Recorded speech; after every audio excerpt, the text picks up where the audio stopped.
ହଁ ଯେ ତୁ କାନ୍ଦୁଛୁ କଣ ଯେ ମୁଁ କଣ ପଚାରୁନି ନା ଯାଉନି ନା ଆସୁନି ଯେ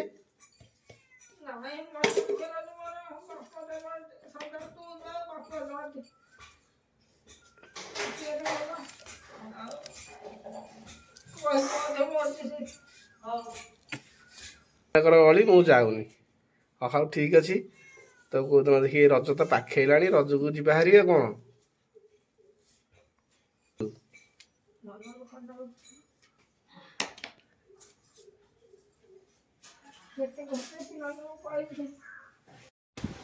हाय फ्रेंड्स जय जगन्नाथ केमती अच्छा आपण मैंने समस्ते मु आशा कर जगन्नाथ पूरा आपण मैंने समस्ते भलरे थे मु भी भलरे अच्छी आज 4-5 दिन है प्राय वीडियो किसी अपलोड होनी तो मत ही एमती टी समय भी हो पारनी चारिड़े टी व्यवस्था टी एपट सेपट हो जाइए तो आज बर्तमान राति ब्लॉग स्टार्ट करवा कल सका पर्यटन कौन कौन हो देखु बर्तमान मुझे दुकान जाइए दुकान एबे तो जस्ट आसी पहुँचली केतना टाइम है 9:45 हो गलानी देखी दौर टे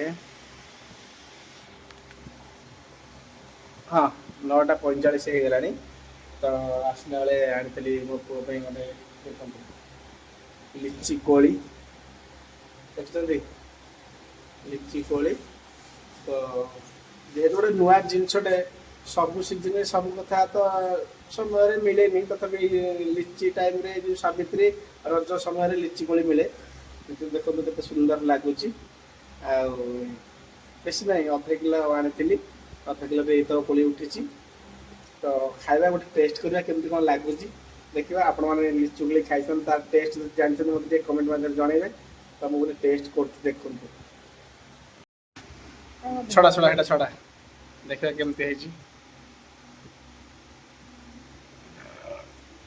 पाची जाइए बोधे हाँ पूरा पाची जाइए आमर जमी ताल सज भितर जो ताल जो हणा हो देखिथे तो ताल जमी भितर रहे सेमती तो खातु बर्तमान देखा गोटे नुआ जिन तो फल गोटे नुआ करके खाइबा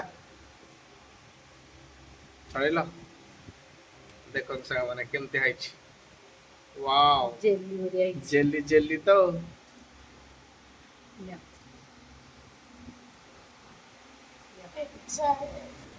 देखो छड़ाया पर एमती बाहर तो खाଇବା टेस्ट करवा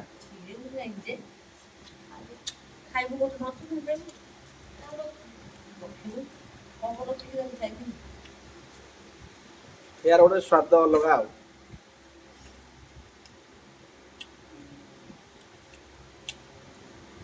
सब जिनस गोटे टेस्ट थाए जो सीजन रे बाहर से सीजन जिनस टिके खातु तार विटामिन निश्चित मिल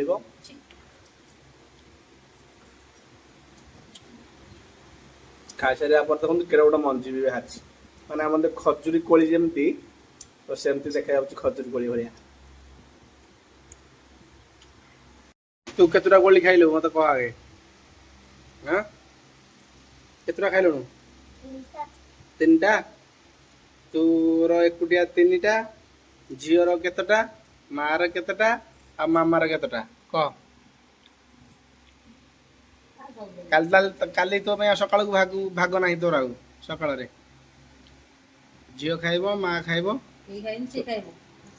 एकुटिया खाइब हाँ हाँ खाई दो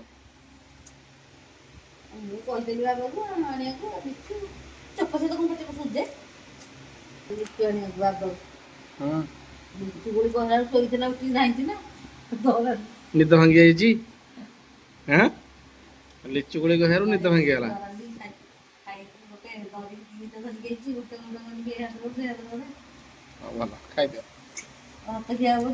मैंने साई को माछ बिक आसार देखा माछ को माछ आसी ओ सागर तुम को माछ आसी कह भाई देखो भल चुंगुड़ी आई स्पेशल चिंगुड़ी बड़ बड़ चिंगुड़ी तो है एटा भल चुंगुड़ी एटा चिल्का चुंगुड़ी या ना होची कंटल चुंगुड़ी एटा खाइले भल लागियो कंटल देसी जिनिस 400 नुह ओरा क्लास एटा खाइले कोनसी हॉस्पिटल रे जीवा को पड़ियोनी ना भल देह पे सुस्त ना कोन पूरा चिल्का चिंगुड़ी ना कोन विटामिन अलगा हां हां कने 400 चिंगुड़ी रे से विटामिन देकी बड़ आगु माछ रखिछ দেশি পাতুয়া ভাই। দেশি? হ্যাঁ এটা হচ্ছে দেশি পাতুয়া। টোটাল মানে চিଲିকা রয়েছে দেশি। চিল্কা, হ্যাঁ চিল্কা জিনিস ଭଲ ଲାଗିବ। এইটা ଖାଇଲେ ବି କିଛି ଦେହ ପାଇଁ ଖରାପ ନୁହଁ। ତାହେଲେ ଖରାପ କୋଉଟା? ଖରାପ ହଉଛି ରୋହି ମାଛ ଖାଇଲେ। ରୋହି ମାଛ ଖାଇଲେ ନାଇଁ? ସେ ଗୋଟେ ମେଡିସିନ ଦେଇକିରି ବଢେଇ ଦଉଛି, ସେଗୁଡା ଖାଇଲେ ଖରାପ। ହଉ ଆମକୁ ଟିକେ ଚୁଙ୍ଗୁଡି ଦେଇଦିଅ। ପାତୁଆ ଅଛି। ଆମକୁ ଚୁଙ୍ଗୁଡି ଦିଅ। କେତେ 2 କିଲୋ? ହଁ 2 କିଲୋ ଦେଇଦିଅ, କିଲୋଟେ ଦେଇଦିଅ। ଗୁଡ୍ ମର୍ଣ୍ଣିଂ ସାଙ୍ଗମାନେ, ଗୁଡ୍ ମର୍ଣ୍ଣିଂ। କେମିତି ଅଛନ୍ତି ଆପଣମାନେ ସମସ୍ତେ? ଶୁଭ ସକାଳ। ତ ସାଙ୍ଗମାନେ ବର୍ତ୍ତମାନ ଆଜି ଟିକେ ଶୋଇବା ଉଠିବାଟା ଟିକେ ଲେଟ୍ ହେଇଗଲା, 8ଟା ହେଇଗଲା। ତ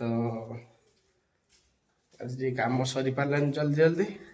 ତ ଗାଁକୁ ମାଛ ବିକା ଆସିଥିଲା, ନହେଲେ ନିରାକାରପୁର ଯାଇଥାନ୍ତି, ମାଛ କି ମାଂସ କି ଚିକେନ କ'ଣ ଆସିଥାନ୍ତା।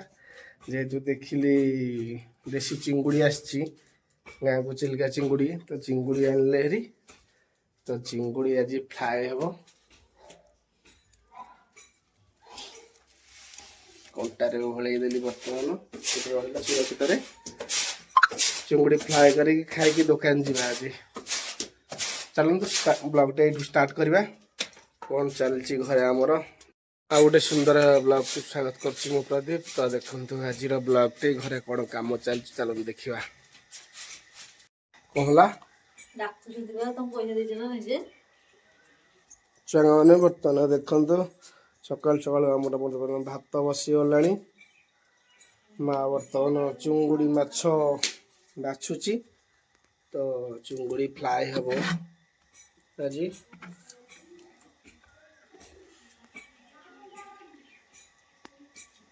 ଚୁଙ୍ଗୁଡ଼ି ହେଇନି କ'ଣ ଏତେ ଚୁଙ୍ଗୁଡ଼ି? ଖରାଦିନ ଭଲ ଲାଗିବନି। ଖରାଦିନ ଏରା ଚୁଙ୍ଗୁଡ଼ି ଏରା ଖାଇଲେ ଇନଡାଇଜେସନ୍ ହେବ। ଅଳ୍ପ ଚୁଙ୍ଗୁଡ଼ି, ଅଳ୍ପ ଟିକେ ଫ୍ରାଏ କରିକି, ବେଶୀ ତେଲ ପକାଇବନି, ଫ୍ରାଏ କରିକି ତାକୁ ରାନ୍ଧିଦେବ। ଅଧିକ ଖାଇଲେ ଖରାଦିନଟା ଭଲ ନାହିଁ, ଡାଇରିଆ ଝାଡ଼ା ବାନ୍ତି ହେଇଯିବ। ଏଦିନେ ଆମ୍ବ ପଣସ ଖାଇବା କଥା ଯେ କମ୍ କମ୍ ଖାଇବ, ବେଶୀ ଖାଇବନି, ଡାଇରିଆର ମୂଳ କାରଣ ହେଇଯିବ ସେ। ପଣସ ଝାଡ଼ା ହବ ଖାଇଲେ। ଗୋଟେ ବଡ଼ ପଣସ ନହେଲେ ନେଇଯିବା ଦେଖିକି, ଗୋଟେ ବଡ଼ ପଣସ ନେଇଗଲେ ବସିକି ଖାଉଥିବେ। ତମର ଚାଉଳ ବଛଡ଼ା ସରିଲା, ଟିକେ ଉଷୁମ ପାଣି କର ପିଇବା। ଟିକେ ଜଲ୍ଦି ଜଲ୍ଦି ଚାଉଳ କରିଦିଅ। ଦେଖନ୍ତୁ ସାଙ୍ଗମାନେ ବର୍ତ୍ତମାନ ଚାଉଳ ପାଛୁଡ଼ା ହେଉଛି ଆମର। କ'ଣ ହେଲା ହାତ ଦେଖି? କ'ଣ ହେଇଛି? ଗଳିଗଲା କ'ଣ?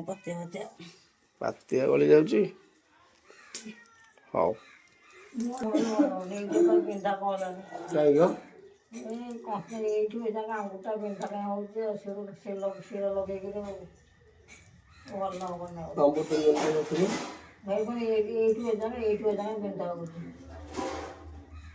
ଫ୍ରାକ୍ଚର ହେଇଗଲା ଆଉ। ଫ୍ରାକ୍ଚର ହେଇଗଲା।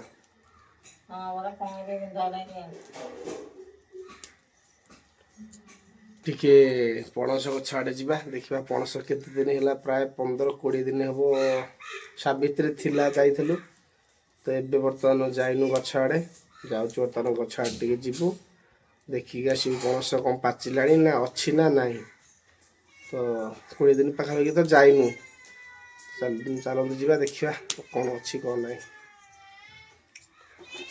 ପାଣି ଟିକେ ଦିଅ ପିଇବା। ବସେଇଛ? ତୁ କ'ଣ ପାଇଁ ସେମିତି ହଉଛୁ? ଗୋଟେ ନେଇଯିବ। ହଁ ଦେଖି ଝାମ୍ପିକି ନେଇଯିବ। ପୁରା ପତଳା ସରୁ ଦେଖାଉଛି, ସେ ପୁରା ମାନୁନି, ଏକଦମ ମାଡି ବସିକି ଖାଇକି ନେଇଯାଉଛି। ମାଗୁଛି, କହୁଛି ଦିଅ ମତେ। ନା ପାତି ଆସିଲେଣି। ରହ ବବାନି, ଖାଇବୁ ଚୋପା ଚୋପି ଖାଇବୁ, ବ୍ୟସ୍ତ ନାହିଁ। କେତେ ଚୋପା ବାହାରିଲାଣି ସେ ଚୁଙ୍ଗୁଡିରୁ, ଏତେ ଚୋପା ଆସିଲାଣି।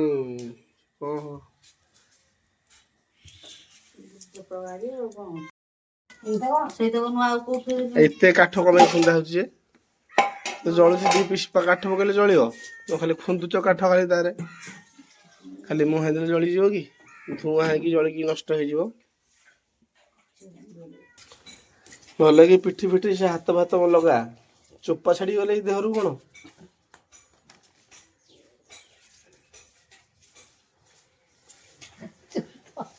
ଭଲ ଘିମିରିଆ ଦେହ ପାଇଛୁ ଆମର ତ ଭାଇ ଘିମିରି ହଉନି। ବାପାର କେତେବେଳେ ବି ଘିମିରି ବସିକି କୋଉ ଗରମରେ କିଏ ବସୁଛି? ମୁଁ ଏତେ ଗରମରେ ବସୁଛି ବାମ୍ଫ ବାହାରୁଛି ମୋ ଦୋକାନ ଘରୁ 5 ମିନିଟ୍ ପଶି ପାରିବୁନି ଗଦ ଗଦ ଝାଳ ହେଇଯିବ। ଘିମିରି ଟୋପାଟେ ନାହିଁ ଦେଖିବାକୁ ସପନ ଘିମିରି ବାହାରେ ବୁଲିବୁ ବାହାରେ ବୁଲିଲେ ଆଉ ଘିମିରି ହବନି। ମା ତୋ ଦେହରେ ଘିମିରି ହେଇଛି?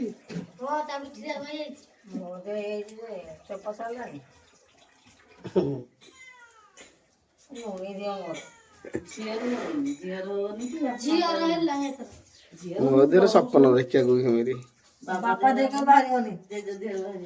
ବାପାଙ୍କ ଦେହରେ ବାହାରିବନି ନା ତାଙ୍କ ଦେହରେ କେତେବେଳେ ଘିମିରି ନାହିଁ। ସଦାବେଳେ ସୋରିଷ ତେଲ ଲଗାନ୍ତି ଆଉ ରାତି ପାଇଲେ କି ସୋରିଷ ତେଲ ଗୋଟେ ବ୍ରାଣ୍ଡର ତେଲ ଲଗେଇବେ ବାପା ଗୋଟେ ଲଗେଇ ଆଉ ଗୋଟେ ହାତକୁ ଛିଟିକି ଗଲା ନାଇଁ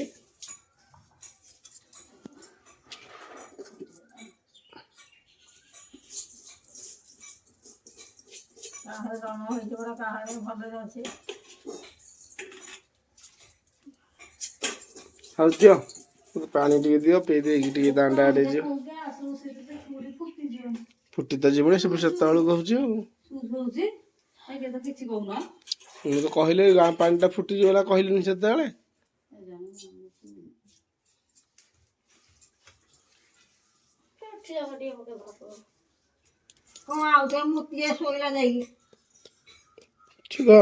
ପାଠ ପଢିବା କଥା କହିଲେ ତା ଦେହ ମୁଣ୍ଡ କଣ ହେଇଯାଉଛି ହବ କଣ ସେ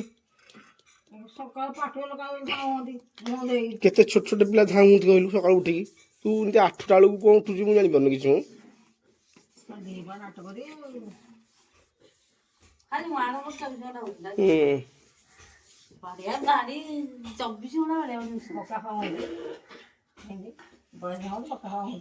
ଛୋଟ ଛୁଆ ହେଇଛ ତମେ ଏତେ ବାଡିଆ ବାଡି କଣ କିରେ ହଉଛ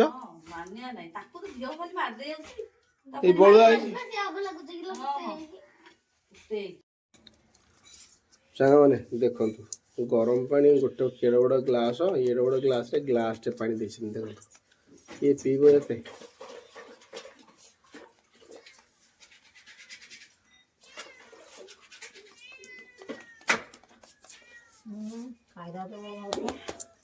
ସକାଳ ସକାଳୁ ଉଠିକି ଟିକେ ଗରମ ପାଣି ପିଇବେ ବହୁତ ଫ୍ରେଶ ଲାଗିବ ଦେହ ପାଇଁ କିନ୍ତୁ ବହୁତ ବଢିଆ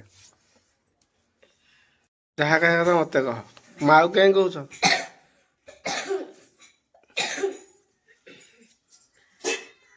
ଭଉଣୀ ମାନଙ୍କର ଅଭିଯୋଗ ମାନେ ମୁଁ ଯାଉନି କୁଆଡେ ସତ କଥା ମାନେ କଣ କି ଏ କର୍ମ ଜଞ୍ଜାଳରେ ଯେହେତୁ ସେ ଟିକେ ଦୂର ବାଟିଆ ରହିଯାଉଛି ନାନୀ ବାଙ୍କି ତ ସେଥିପାଇଁ ତାଙ୍କ ଘର ଟିକେ ଯାଇ ହଉନି ସେ ଭଉଣୀ ଟିକେ ମନ ଦୁଃଖ କରୁଛି କହୁଛି କାହିଁ ଆସିବୁ ଘରେ ଠେଇକି ଆମେ ଖାଲି ଯାଉଥିବୁ ତମେ ଆସିବାର ନାହିଁ ଖାଲି ଯିବା ରଜକୁ ଟିକେ ବୁଲିକି ଆସିବା ହାରି ଆଉ ଇଆଡେ ମା ପାଖରେ ବି ଅଭିଯୋଗ ଆସୁନ କହୁଥିଲା ନା ମା କହୁଥିଲା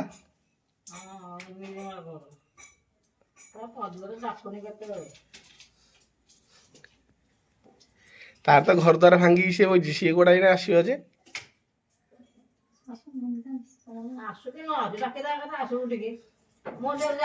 ରଜ ଅଛି ବ୍ୟସ୍ତ ନାହିଁ ରଜ ଅଛି ଯାଇନି ହେରି ଯେ ରଜଟା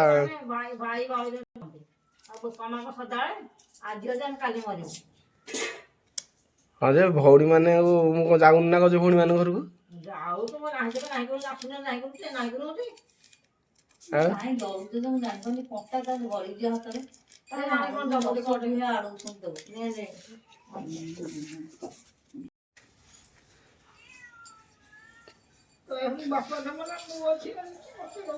ହଁ ଯେ ତୁ କାନ୍ଦୁଛୁ କଣ ଯେ ମୁଁ କଣ ପଚାରୁନି ନା ଯାଉନି ନା ଆସୁନି ଯେ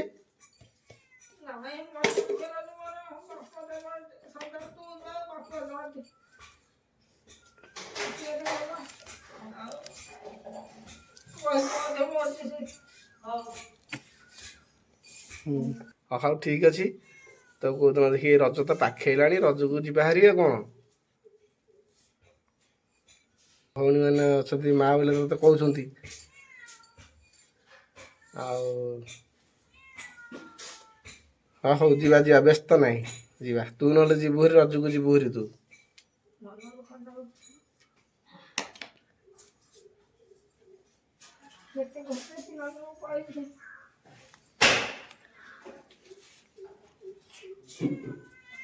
ସାଙ୍ଗମାନେ, ତ ଆଜିର ଭିଡ଼ିଓଟା ତ ଦେଖିଲେ, ସର୍ଟଲି ଭିଡ଼ିଓ ଟିକେ ଛୋଟ ଭିଡ଼ିଓ ଟିକେ କରିଛି। ତ ଭଉଣୀମାନଙ୍କର ଅଳି ମା ପାଖରେ କମ୍ପ୍ଲେନ୍ କରିଛନ୍ତି, ଆଉ ଭାଇ ମୋର ଆସୁନି, ତ ନାଇଁ ଖାଇବିନି ମୁଁ। ତ ଯିବା ପୁଣି ଟିକେ ଯିବା, ଟିକେ ବୁଲିବାଲିକି ରଜକୁ ଆସିବା। ଆଉ ଭିଡ଼ିଓଟି ଏଇଠି ରଖୁଛି। ଭିଡ଼ିଓଟି କେମିତି କ'ଣ ଲାଗିଲା ନିଶ୍ଚିତ କମେଣ୍ଟ ମାଧ୍ୟମରେ ଜଣାଇବେ। ଭଉଣୀମାନଙ୍କର ତ ନିଶ୍ଚିତ ଭାଇ ଭାଉଜ ମାଆମାନଙ୍କର ପାଖରେ ଅଳି ଥାଏ, ତ ସେଇ ଅଳିଟା ସିଏ ରଖୁଛନ୍ତି। ତ କିଛି ନାହିଁ, ଯିବା ଆଉ। ମନ ଖରାପ କରିବାରେ କିଛି ନାହିଁ। ବାପା ଥିଲେ, ବାପା ପ୍ରାୟ ପ୍ରତି ମାସରେ 1.5 ମାସରେ 2 ମାସରେ ଥରେ ନା ସିଏ ଯାଆନ୍ତି। ମୋ ଝିଅ ଘରକୁ ମୁଁ ଯିବି, ବୁଲିବାଲିକି ଆସିବି। ସିଏ ଯାଆନ୍ତି, ସିଏ ଯେହେତୁ ବର୍ଷେ ହେଲା ପଳେଇଲେଣି, ତ ଟିକେ ଯିବା ଆସିବା ଟିକେ ସେତେଟା ଟିକେ କମିଯାଇଛି ଟିକେ ଆଉ। କାରଣ ଖାସ୍ ସମସ୍ତଙ୍କ ଘର 3 ଭଉଣୀ ଘରକୁ ପ୍ରାୟ ସମସ୍ତେ ପାଖାପାଖି ରହୁଛନ୍ତି, ତାଙ୍କ ପାଖକୁ ଟିକେ ଯାଇକି ହାବୁଡ଼ିକି ପଳେଇ ଆସୁଛି। ତ ସେଇ ଭଉଣୀ 3 ନମ୍ବର ଭଉଣୀଟି ଟିକେ ବାଙ୍କି ଦୂର ରାସ୍ତା ହେଇଯାଉଛି, ଯାଇପାରୁନି। ତ ସେଥିପାଇଁ ସେ ଟିକେ ମନ ଖରାପ କରୁଛି ଆଉ। ହଁ ହଉ, କିଛି କଥା ନାହିଁ, ଯାଇକି ପହଞ୍ଚିବି ଆଉ ରଜକୁ। ଆଉ ରେଡ଼ି ହେଇକି ଥାଅ। ରହିଲି ସାଙ୍ଗମାନେ, ଜୟ ଜଗନ୍ନାଥ।